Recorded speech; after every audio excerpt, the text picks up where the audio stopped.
আজকের তারিখ 17ই জানুয়ারি 2026। আজ হচ্ছে শনিবার। এখন বাজে 11টা 40। দুপুরবেলা আমি খাবার নিয়ে বসেছি।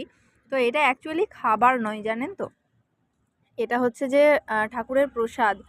এটা শুকজোড়ায় বসনচণ্ডী মায়ের প্রসাদ।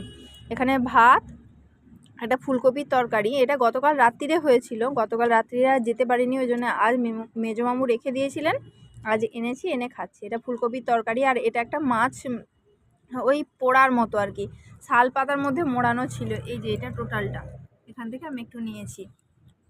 আর এখানে নিয়েছি বাঁধাকপি, ওইটা ওখান থেকে মন্দিরেরই। আর এটা হচ্ছে যে ওই পালং শাকের একটা ঘন্ট মতো ছিল। আর এটা মা জোগাড়দের প্রসাদ। এটা গত পরশু রাত্রের প্রসাদ, কিন্তু আজ হচ্ছে যে ভালো ছিল, ওই জন্য একটু নিয়ে খাচ্ছি। এগুলো নিয়ে আজকে দুপুরের খাবার। মানে এই স্বাদ হয়তো আবার সেই পরের বছর পাবো। এবছরে এই ঠাকুরের প্রসাদ এখানের মতোই আর কি কমপ্লিট।